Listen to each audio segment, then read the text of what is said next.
The gold circlet of House Selene felt like it was slipping. Queen Isolde had worn it every day since her coronation 3 years ago, on her 19th birthday. She knew its weight, the exact pressure of the cool metal against her temple. But today, on the 17th of Frost month, it was different. It felt crooked, like it was trying to dig into her skin. She stood perfectly still on the dais in the great hall of Viridia, the winter sun streaming through the high stained glass windows and painting colored shapes on the stone floor. The air was thick with the sweet, heavy scent of winter bloom lilies, her kingdom's flower. Normally, that smell meant home. Today, it just made her want to take a deep breath and couldn't. The hall was packed. Every noble from across Viridia's green valleys was here, their robes a sea of emerald and silver. They were all watching her. But Isolde's eyes were fixed on the man standing before her. Ambassador Cale of Croth had a voice like gravel rolling downhill.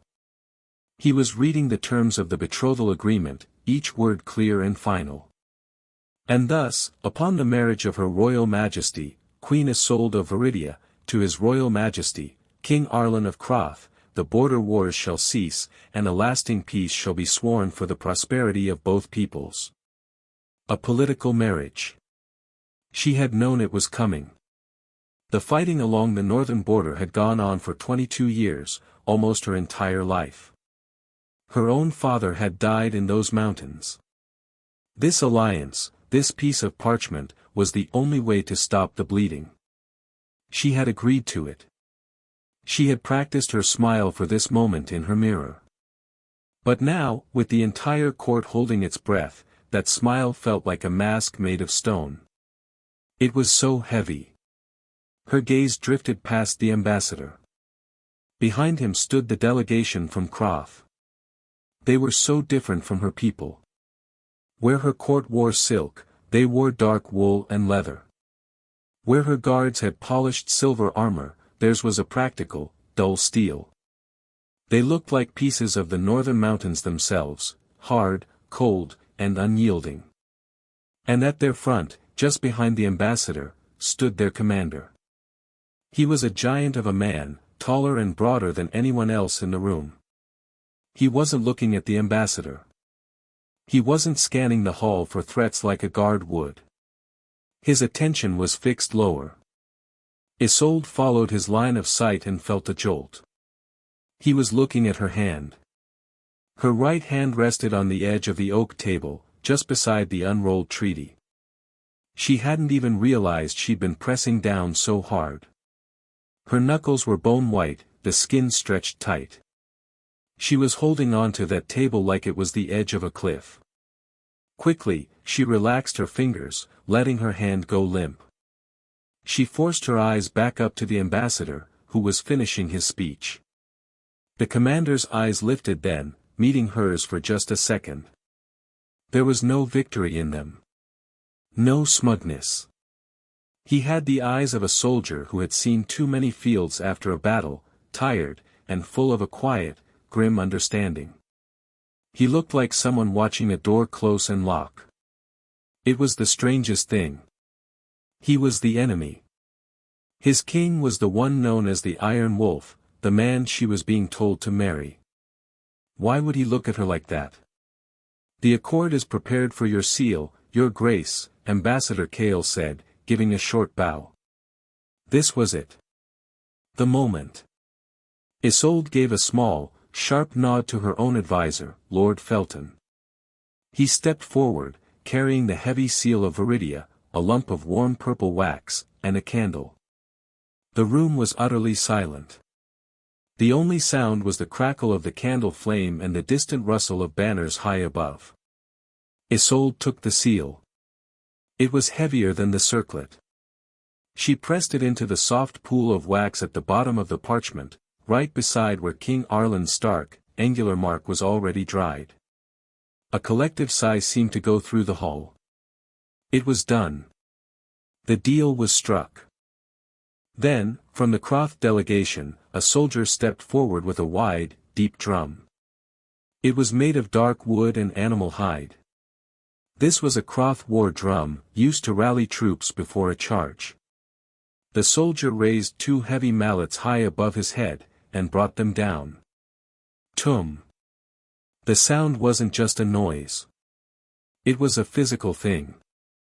It hit the air and punched right through the floor. Isolde felt it in her feet, a deep vibration that traveled up her legs and settled right in the center of her chest, leaving a hollow, echoing feeling behind. The sound rolled through the great hall, shaking the lilies in their vases, making the colored light from the windows tremble. And as the last of the echo faded, replaced by a sudden, roaring applause from the relieved court, Isolde's eyes found the commander again. He wasn't clapping. He was just looking at her, his expression unchanged. He gave one single, slow nod. It wasn't a greeting. It was an acknowledgement. He had seen her white-knuckled grip. He had heard the finality in that drumbeat, same as she had. In that moment, surrounded by celebrating people, Isolde had never felt more completely alone. But here's the thing about moments like that. They feel like an ending. The door slams shut, the drum echoes, and you think, this is my life now. But life has a funny way of beginning in the places we least expect it. Sometimes, the person who sees your fear isn't your enemy. Sometimes, they're the one who decides to stand in your corner. For Isolde, the path to peace and a love she never saw coming started with a single look across a crowded room, and the simple, powerful understanding that someone else saw the weight of the crown, too. Her story was just beginning. The journey north took 3 weeks. Isolde counted the days by the changing view outside her carriage window. First, the soft, rolling green hills of Viridia, dotted with sheep and little stone farmhouses with smoking chimneys. Then, the land grew steeper, the trees turning from leafy oaks to sharp, dark pines. The air, which had carried the last hints of winter bloom lilies, now smelled of cold stone and damp earth. Finally, in the 3rd week, they entered the passes of the Iron Vale Mountains, the border between her kingdom and Croth. The world outside turned gray and jagged. The sky became a narrow strip of pale blue far above the canyon walls. Her new home, the capital city of Croth, was called Frosthold. It wasn't a city of towers and spires like her own. It was a fortress carved into the side of a mountain. The buildings were all made from the same dark gray rock, stacked tight against each other for warmth and defense. The wind that whipped through the streets had a constant, low howl to it. When Isolde stepped out of her carriage, that wind immediately stole her breath. It cut right through her heavy Viridian cloak, a beautiful thing embroidered with silver threads. It felt useless here. She pulled it tighter, a reflex, a small act of holding onto a piece of home. The inside of the castle was no warmer. Oh, there were fires in the great hearths, but the walls seemed to swallow the heat. The halls were wide and echoey, lit by torches that made the shadows dance. The people were quiet, speaking in low tones. They looked at her with curiosity, but it was a guarded, careful kind of look. She felt like a brightly colored bird that had flown into a cave by mistake. The wedding was to be in 2 days. Isolde spent her time in the rooms given to her, 3 large, stone-walled chambers connected by arched doorways. They were generous rooms, but they felt empty. Her own things, her books, her favorite blue blanket, the painted music box from her mother, were all still packed in trunks. It felt wrong to unpack them. Unpacking would mean this was real, that this cold stone place was her life now. On the eve of the wedding, a different kind of cold settled over Frosthold. Isolde was trying to rest, staring at the ceiling beams overhead, when she heard the first shout. It was distant, muffled by stone. Then came the sound of running boots, many of them, clattering on the flagstones outside her door. Her heart started to hammer against her ribs. She sat up, clutching the woolen covers. The handle of her door turned. It wasn't a servant. It was King Arlen. She had only seen him in a portrait before. In person, he was taller, and his face was even more severe. His hair was black, streaked with iron gray, and his eyes were a pale, chilling blue. He didn't enter her room fully, just stood in the doorway, a wall of fur and authority. "There has been an attempt," he said. His voice was flat, without a trace of warmth or fear. "A group of Viridian loyalists, hiding among your retinue, tried to breach my private quarters. They have been captured." Isolde's blood ran cold. "My retinue? That's impossible. They were all sworn." "The facts are not debated," Arlen cut her off. His pale eyes pinned her to the spot. "Their punishment will be swift. It will be public. And it will be carried out by Croth justice." He turned to leave, then paused. "You will attend. It is important our people see we are united." The door shut with a solid thud. Isolde sat frozen. Her mind raced. She knew her people. Some were unhappy about the marriage, yes, but an assassination attempt? On the first night? It didn't make sense. It felt like a trap. And if Arlen executed members of her personal staff, any fragile trust between their kingdoms would be shattered before the wedding bells even rang. Peace would be over before it began. She didn't remember getting out of bed. She just found herself standing, her bare feet cold on the stone floor. She wrapped a thick shawl around her nightgown and walked out into the hallway. The corridor was lined with Croth guards now, their faces stern. At the far end, near the entrance to the great hall, she saw a small group of her own people, her head gardener, a young scribe, her oldest handmaiden, Elara. They were surrounded by soldiers, looking terrified and confused. Isolde's legs carried her forward. The guards moved to block her path, but she didn't stop. She looked right at them, not with anger, but with a calm she did not feel. "I am your queen," she said, her voice clear in the quiet hall. It was the voice she used for royal judgments. It worked. They hesitated, and she walked past. She stopped in front of King Arlen, who was speaking quietly with a stern-looking judge. Everyone was watching her. The air was so tense you could almost taste it, like metal on your tongue. "Your Majesty," Isolde said, making her voice firm. "These are my subjects. Their alleged crime was against you, but it was born from loyalty to me. Therefore, their judgment is mine to give." Arlen's icy eyes turned to her. A flicker of surprise, then annoyance, passed over his face. "Your justice is soft, born of green valleys. This is the mountains. We have our own ways.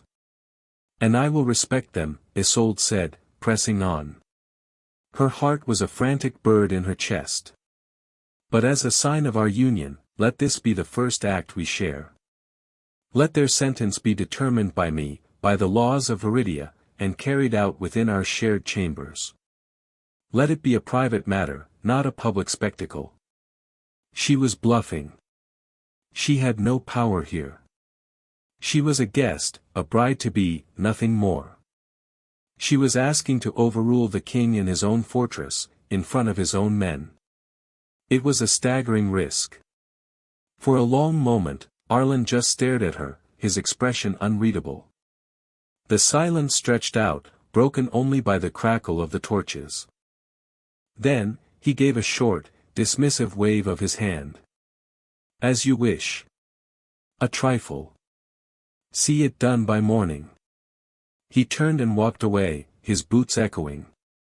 He was conceding, not because she had won, but because he decided it wasn't worth his time. The relief that washed over Isolde was so strong it made her knees feel weak. Back in her rooms, the fear came crashing back. She had bought time, but for what? She had no plan. She sat on a stiff chair by the cold fireplace, her body trembling from the adrenaline and the chill. She just stared at the ashes. A knock at the outer door made her jump. It wasn't a guard's heavy knock. It was solid, but polite.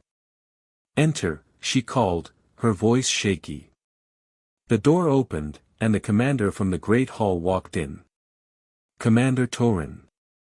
He was even larger indoors, seeming to fill the doorway. He carried one of her own Viridian trunks, the one with the silver leaf pattern on the lid. He didn't speak. He just brought it across the room and set it down carefully at the foot of her bed. The muscles in his arms corded under the weight. He straightened up. His gaze moved from the trunk, to the cold fireplace, and finally to her. She must have looked a sight, wrapped in a shawl, pale with stress. He didn't smile. He didn't frown. He just looked at her, really looked, and for a second, she saw that same understanding she'd seen weeks ago. Then he spoke, his voice a low rumble. "Your hand is still a fist, Your Grace." His eyes flicked down to where her hands were clasped together in her lap. She looked down. He was right. Even now, sitting alone, her knuckles were white where she was gripping her own fingers. She forced herself to let go, to lay her hands open on her knees. When she looked back up, he gave that same slow, single nod. Then he turned and left, closing the door softly behind him. Isolde sat there for a long time, breathing in the quiet. His words echoed in her mind. They weren't a criticism. They were an observation. He saw her, the real her, the one who was holding on so tight she was leaving marks on her own skin. Finally, she stood. She needed to unpack something, anything, to feel a little less lost. She walked to the trunk he had brought. She knelt and flipped the brass latches. The lid opened with a creak. Inside, folded neatly, were her gowns. The deep greens and blues of home. She lifted the first one out, the fabric soft and familiar under her fingertips. Beneath the second gown, her hand hit something hard. She pushed the clothes aside. There, lying flat at the bottom of the trunk, was a knife. It was in a leather sheath, worn but well cared for. Her breath caught. This wasn't just any knife. It was a Viridian hunting knife. The hilt was made of dark oak from the Sunchadao woods, and the pommel was capped with a smooth, green river stone. It was the kind every Viridian hunter carried. It was the kind her own father had owned. A Croth soldier, especially the commander, would never have such a thing. It was from her homeland. It had been placed here. For her. Suddenly, the look in Commander Torin's eyes wasn't just understanding. It was a message. He had known the arrest of her people would happen. He had known she would feel trapped and defenseless. This knife wasn't a weapon for violence. In this cold, foreign place, it was a reminder. It was a piece of home, and a silent promise that someone had seen the cliff's edge she was standing on. Someone, from the unlikeliest of places, had just thrown her a rope. Sometimes, help comes from the direction we're taught to fear the most. And sometimes, the first step to building a bridge isn't a grand speech or a treaty, but a single, quiet act of kindness, left in the bottom of a trunk for a queen who thought she was all alone in the world. Her story of finding strength was just getting started. A year in Frosthold felt like a decade. Isolde marked the time not by the turning of seasons, for here in the mountains it seemed to be an eternal late autumn, but by small, quiet losses. The scent of her Viridian soap faded from her skin, replaced by the plain, clean smell of the tallow soap used in the castle. The green river stone on her hidden knife grew smoother from the nervous habit of running her thumb over it in her pocket. The hopeful spark in the eyes of her few remaining Viridian servants had dimmed to a dull, patient endurance. Her marriage to King Arlen was not a marriage in any sense she had ever imagined. It was a transaction, completed in a cold ceremony in the Croth chapel. He was polite in public, distant in private. They took meals together twice a week, discussing border tariffs and grain yields with the warmth of two accountants reviewing ledgers. Her role was to be a silent, beautiful symbol of the peace. A portrait on the wall. A ghost in a fancy dress, drifting through the stone halls. She spent her days in her solar, a room with a narrow window that offered a sliver of a view over the jagged mountains. She wrote letters to Viridia that were surely read by Arlen's advisors before being sent. She received bland replies from her own council, full of courtly phrases that said nothing at all. The strategic mind that had been trained to rule a kingdom was slowly, quietly rusting from disuse. Some days, she just sat and watched the clouds scud past the window, feeling a hollow ache where her purpose used to be. The mirror moment happened on one of those days. It was the first anniversary of her arrival in Croth.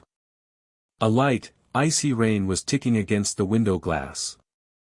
She had been trying to read a book on Croth history, but the words blurred together. She stood up and walked to the window, her reflection appearing ghost-like in the dark pane. She didn't see a queen. She saw a young woman with tired eyes, wearing a heavy Croth-style dress of grey wool that drained the color from her face. Her gold circlet, which she still wore every day, looked less like a crown and more like a chain, tethering her to this place. She was becoming a fixture of the castle, as silent and unmoving as the stone gargoyles on the outer walls. That night, everything changed. She had taken to walking the castle at odd hours, when everyone else was asleep. The silence and the emptiness felt more honest than the strained quiet of the day.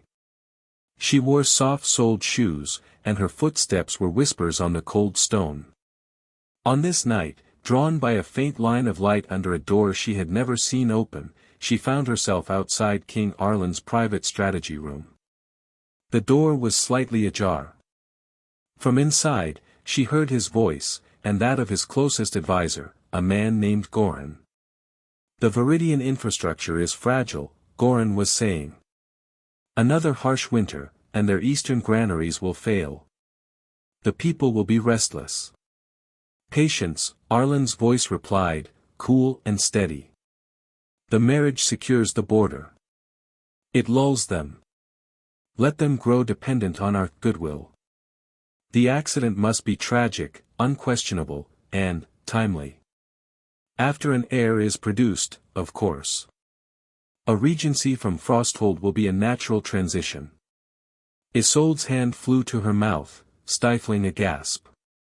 The cold from the stone wall she leaned against seeped through her shawl and into her bones. An accident. After an heir, she wasn't a partner or a queen. She was a temporary vessel. The peace was a lie, a slow, patient plan for a bloodless takeover. The hollowness inside her vanished, replaced by a solid block of ice-cold terror. She backed away from the door, her heart hammering so loudly she was sure it would give her away. She had two choices, both impossible. She could run. She could try to flee back to Viridia, but that would break the treaty. Arlen would have his excuse for war, and he would paint her as a hysterical, ungrateful woman. Her people would bleed and die because of her. Or she could stay. She could play her part, have a child, and then wait for the accident, a fall from a horse, a sudden illness. She would become a martyr for a peace that was never real. Neither choice was a choice at all. They were two different paths to the same ruin. Back in her rooms, she paced. The fear began to harden into a sharp, clear resolve. She would not be a passive victim. If this was a game of strategy, she would play. She needed proof. She needed something she could send to her council, something undeniable. For 3 tense nights, she watched the strategy room. On the 4th night, it was dark and empty. This was her chance. She slipped inside, closing the door silently behind her. The room smelled of old parchment, wax, and a sharp, male scent that was uniquely Arlen's. A large map was spread on a central table, weighted down by polished stones. She crept closer, her hands trembling. She wasn't looking for a marked plan that said "Assassinate Queen." She was looking for notes, for ledgers showing diverted resources, anything. She was so focused on the papers scattered near the map that she didn't hear the door open. A floorboard creaked. She froze, her blood turning to ice in her veins. She turned, expecting to see Arlen's cold blue eyes, or Goran's sneer. It was Commander Torin. He stood just inside the door, still wearing his travel-stained cloak. He wasn't surprised. He looked at her, then at the map on the table, and back to her face. In the dim light from the single candle she carried, his expression was unreadable. "I wondered when you'd come," he said, his voice a low rumble in the quiet room. Isolde couldn't speak. Caught by him. The one person who had shown her a flicker of kindness. Was it all a trick? Was he the one assigned to watch her? He didn't call for guards. He stepped further into the room, his movements weary. He walked to the map and looked down at it. Isolde followed his gaze. It wasn't a map of military positions. It was a detailed map of Viridia. But the markings weren't for invasion. She saw small notes in a neat, practical hand next to her kingdom's eastern granaries, *, prone to floods from the Silver Run. Requires reinforcement. * next to a mountain pass, *, heavy snowfall blocks trade for 3 months. Alternate route through Eastern Vale. *. What is this? She whispered, confusion cutting through her fear. Torin let out a long, tired breath. "The truth," he said. He looked at her, and for the first time, she saw the full weight of his own isolation. "I am not just the commander of the Royal Guard. I am Arlen's half-brother. My mother was a lesser wife. He trusts me because he believes my loyalty to Croth is absolute. And it is. But my loyalty is not to him." He told her everything then, standing in that dark room. He spoke of how he had argued against the marriage scheme, believing true peace could be built through trade and shared projects, not deception. He had been overruled. Arlen had placed him as her guard not just to watch her, but to test him. Every report Torin filed was a lie, minimizing her spirit, painting her as docile and content. The betrothal, the peace treaty, the public marriage, it was all the first move in his long game, Torin said, his voice heavy. He never wanted a partner in Viridia. He wanted a key to its front door, and then he planned to lock it behind him. Isolde listened, the pieces clicking into a horrible, clear picture. The staged assassination attempt on her first night, meant to test her and justify tighter control. The isolation. The waiting. It was all a carefully constructed cage. And then Isolde realized the political marriage itself was the lie. The real partnership, the real chance for peace, was standing right in front of her. It was in this tired, honest soldier who studied flood plains instead of battlefields, who saw a fist clenched in fear and left a knife as a promise. The man she was taught to see as her enemy had been the only person telling her the truth, even when that truth was silent. In that moment, the ice inside her melted. The terrifying void of her two impossible choices filled with a new, dangerous, but solid path. She was not alone. And she was done being a piece on someone else's map. She had an ally within the very heart of the fortress. And together, they had a kingdom to save, both of them. It's a strange thing, to find your greatest ally in the place you feared the most. But often, the people who change our stories don't come with grand titles or easy promises. They come with quiet courage and the willingness to tell us the hard truth. That's where real strength begins. The transformation began that very night, in the silent strategy room. Isolde and Torin didn't have long to talk. The risk of discovery was too great. But in those few, stolen minutes, a new alliance was forged, not with a handshake, but with a look of shared understanding. They had a common enemy, and a common hope. Their plan was simple, and terribly dangerous. They would play their parts perfectly, while working in the shadows to protect both kingdoms. Isolde's greatest weakness, her role as the docile, decorative queen, became her most powerful weapon. She leaned into it. She attended every public event with a soft smile. She praised King Arlen's wisdom in council meetings, her voice gentle and agreeable. She wore the heavy cloth gowns without complaint and took a sudden, well-publicized interest in the intricate wool tapestries of the north. To everyone watching, especially Arlen, she was settling in. She was becoming pliable. Accepting. But in the quiet moments, a different Isolde was at work. During the weekly music nights in the great hall, while the deep thrum of cloth drums filled the air, she would watch. She learned which lords nodded off during long speeches, and which ones had sharp, attentive eyes. She memorized the patterns of the guards' rotations by the western gate, counting their steps as she pretended to admire the view from a high window. She was a student of her own cage, learning every bar and lock. Torin, for his part, was her shadow and her shield. As commander, his movements around the castle were never questioned. He began a meticulous review of the kingdom's old trade routes, a project Arlen saw as busy work, but which gave Torin a reason to access records, send messengers, and speak with merchants from both lands. He would often be seen delivering routine reports to the queen about supply lines or the weather in the mountain passes. These meetings were always brief, always formal, and always in the open. Their real communication happened in the spaces in between. A fresh stack of firewood placed neatly by her hearth meant a scheduled meeting with Arlen had been moved. A specific book left on a table in the library, a dry history of crop rotation, was a signal that a secure message was hidden inside its hollowed-out pages. They spoke through the language of a running household, a silent dance of logistics and routine that hid a deeper current. 2 years passed this way. 2 long years marked by the slow turn of the mountains from gray, to green, to gray again.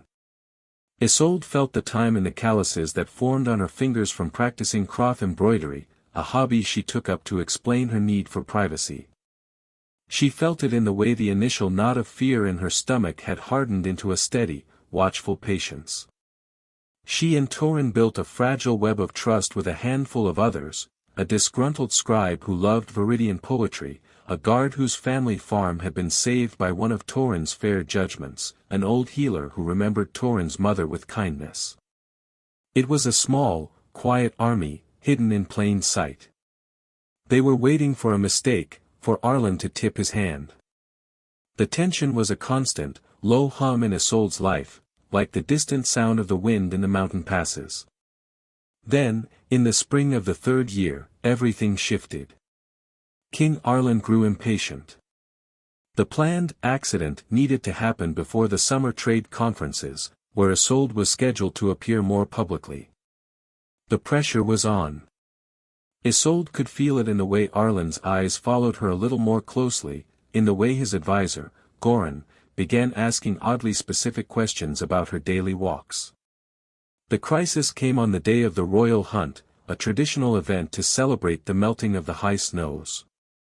The hunt would take place in the Pinefall Woods, a beautiful but rugged forest on the eastern slopes. Isolde had never enjoyed hunting, but her attendance was mandatory.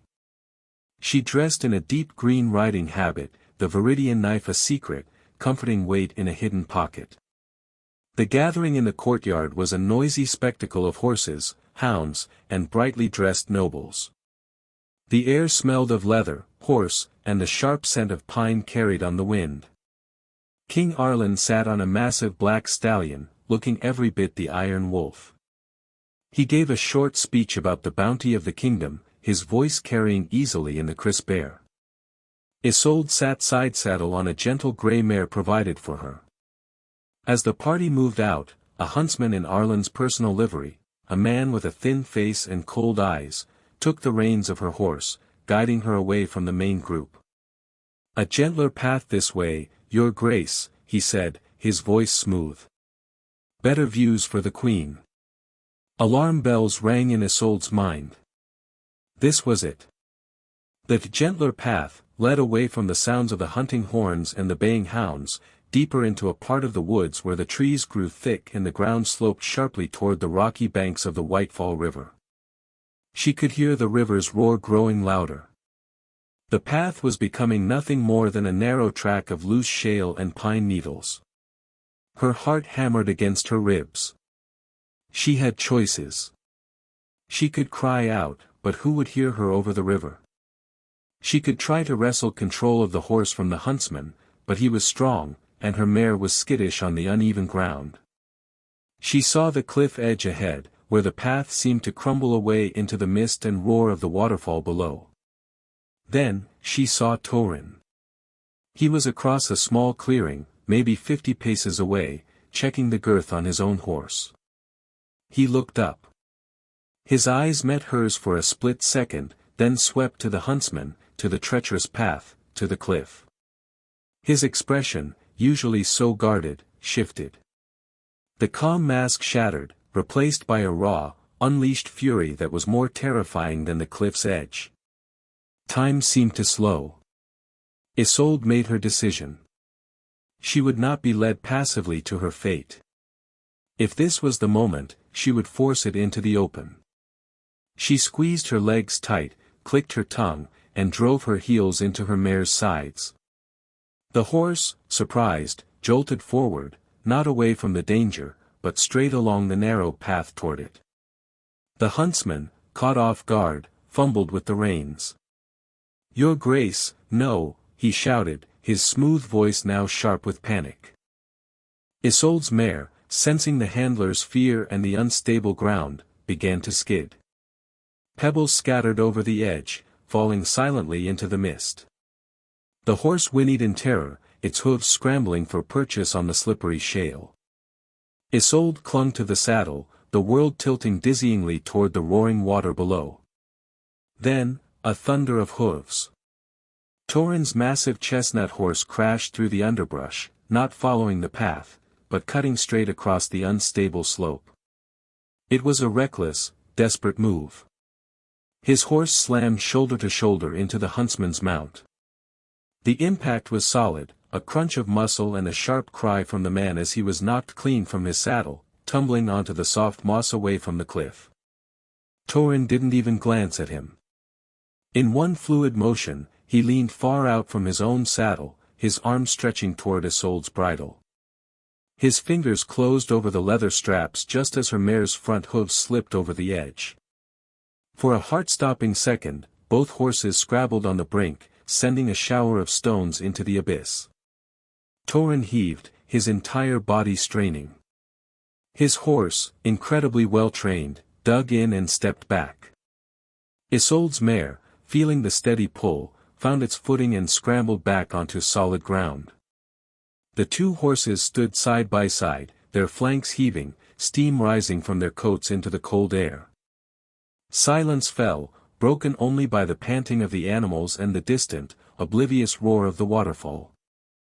Then came the sound of other riders approaching, drawn by the commotion.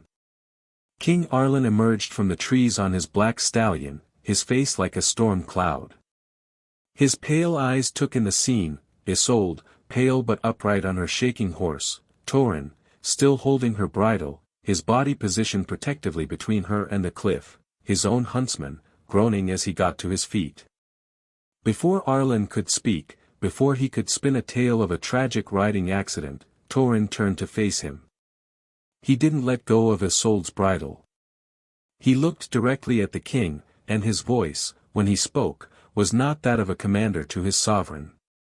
It was a low, clear declaration that cut through the forest air, meant for every noble now gathering behind them. "Mine," Torin snarled. The word wasn't about possession. It was about protection. It was a claim of loyalty that bypassed the king entirely. It was a challenge. In that one word, he chose his side, publicly and irrevocably. The fragile, hidden war was hidden no more.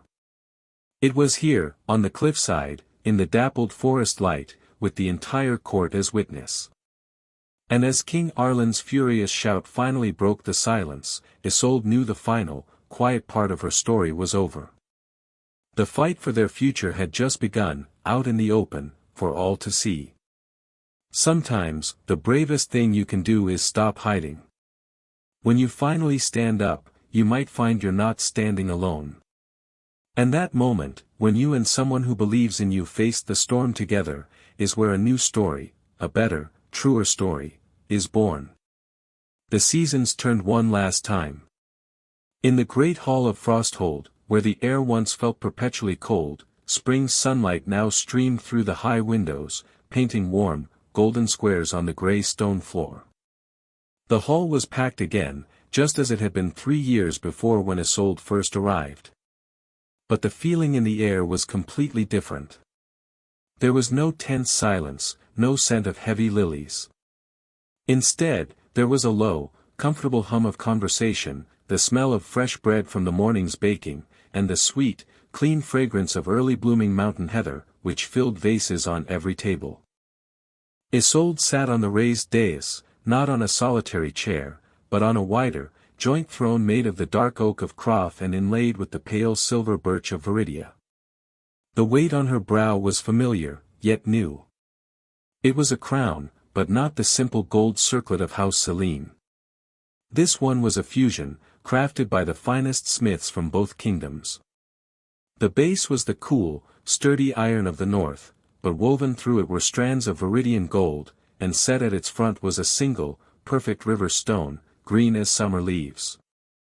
It was balanced. It was earned. Its weight was not a burden, but a reminder of a promise kept. On her right, his hand resting lightly over hers on the carved arm of their shared throne, sat Torin.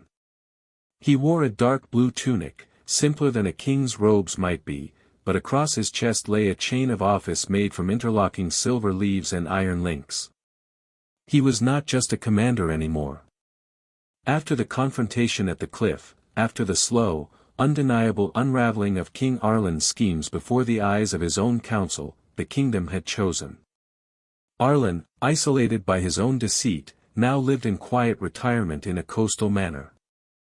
The title they had given Torin was Rex Consortes, King Consort. But the people, in the streets and markets, had simpler, warmer names for him. They called him the Bridge, or the Steady Hand. Isolde's gaze drifted from the crowd of smiling faces, Croft and Viridian lords sitting together without a hint of old tension, down to the foot of the dais. There, on a thick, woolen rug the color of moss, a little boy with Isolde's chestnut curls and Torin's serious grey eyes was deeply focused. His name was Cale, named for the old ambassador who had first read the betrothal terms. In his small hands, he carefully positioned a wooden knight, its shield painted with a silver lily, next to a wooden horse. He was telling them a quiet, serious story only he could hear. The scar of the past, the political marriage born of a lie, was right there in his existence. But he was not a scar, he was the healing. A living, breathing fusion of two worlds that had chosen peace. A petitioner approached, an older Croft farmer with a thick, white beard. He held his wool cap nervously in his hands. "Your Graces," he began, his voice rough but respectful. "The spring rains have been heavy up near the Stonemire. The old wall that guides the stream is crumbling. If it goes, it'll flood my fields and my neighbors below. He's a Viridian settler, works a barley plot." Isolde felt Torin's hand shift slightly over hers, a silent signal. This was their work now. Not grand treaties, but stone walls and barley plots. She leaned forward slightly. "Have you and your neighbor looked at the wall together?" The farmer nodded. We have. We've a plan for the stones and the labor. But we need the crown's permission to use timber from the royal wood for the supports." Torin spoke, his voice calm and sure. "You have it. See Commander Bain in the yard. Tell him I said to give you what you need, and a cart to haul it." He paused, a faint smile touching his lips. And tell your Viridian neighbor that if his barley does well this year, I'll expect a sample of his first malt. I've heard good things. The farmer's worried face broke into a wide, relieved grin. He bowed deeply, almost stumbling over his own feet in his haste to go and share the good news. Isolde watched him go, a warm feeling spreading in her chest. This was what peace tasted like. It wasn't a dramatic victory. It was timber for a wall, a shared concern over a stream, a promise about future barley beer. No grand lessons were ever spoken from the throne about forgiveness or unity. They didn't need to be. The proof was everywhere. It was in the harvest reports that now came from borderlands called the shared fields. It was in the new trade road being built, called the Sunshadao Pass in honor of Viridia's forests. It was in the sound of children in the courtyard below, some speaking with the quick clip of the southern valleys, others with the slower, deeper accent of the mountains, all playing the same game.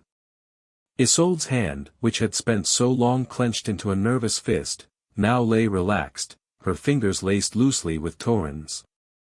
The only sound between them was the comfortable quiet of shared purpose, and the distant, solid talk of the new clock in the hall's tower.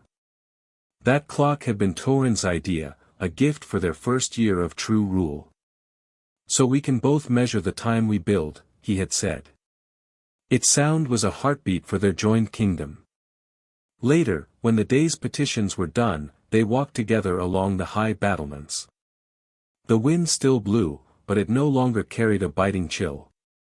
It carried the scent of thawing earth and distant blossoms. Isolde reached up and touched the fused crown on her head, a habit now. Does it feel straight today?